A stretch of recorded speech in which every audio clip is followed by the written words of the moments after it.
बिस्मिल्लाहिर्रहमानिर्रहीम। अस्सलाम वालेकुम। तो दोस्तों, हमारा आज का टॉपिक जो कि इंतहाई अहमियत का हामिल है, जिसमें हम डिस्कस करेंगे कि अगर कोई शख्स अदालत से जजमेंट, डिक्री या ऑर्डर धोखाधड़ी से गलत बयानी करके ले लेता है तो उससे मुतासरा शख्स के पास क्या रेमेडी हासिल है।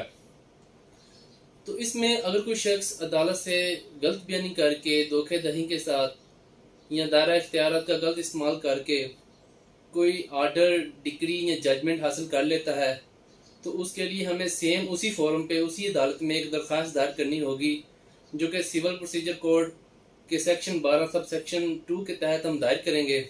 इसके लिए सेपरेट से कोई फ्रेश सूट दायर करने की ज़रूरत नहीं।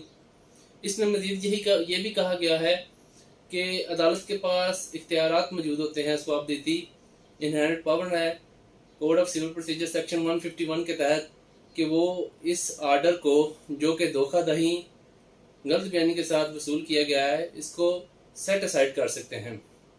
अब हमारे पास सवाल ये है कि ये रेमेडी वसूल कौन कौन शख्स कर सकते हैं।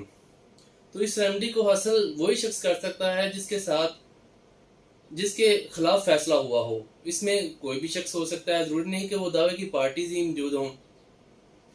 अब हमारे पास सवाल दूसरा ये भी है कि ये रेमेडी कितने टाइम के अंदर अंदर अवेल की जा सकती है।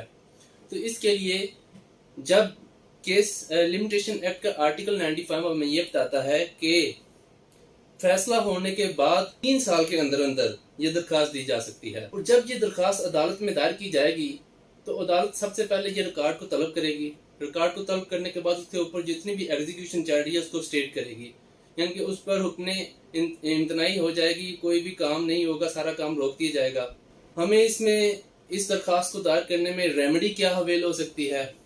सबसे पहला काम तो ये हो सकता है कि अदालत इस ऑर्डर को सेट असाइड कर सकती है, दूसरे नंबर पे मॉडिफाइड कर सकती है, तीसरे नंबर पे इसे रेक्टिफाइड भी कर सकती है, और चौथे नंबर पे जो अदालत इसको मुनासिब समझे दीगर कोई भी रेमेडी अवेल हो वो भी दी जा सकती है।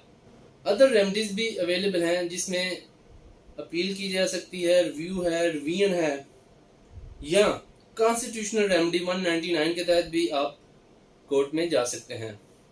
तो ये तो हमारा था आज का टॉपिक, सेक्शन 12 सब सेक्शन 2, जिसे हम आम अल्फाज में अदालतों में 12(2) की दरखास्त बोलते हैं। तो उम्मीद करता हूँ कि मेरा आज का टॉपिक आपको पसंद आया होगा। मज़ीद टॉपिक के लिए, मज़ीद इन्फॉर्मेशन के लिए मेरा चैनल को सब्सक्राइब कीजिएगा। अल्लाह हाफिज़।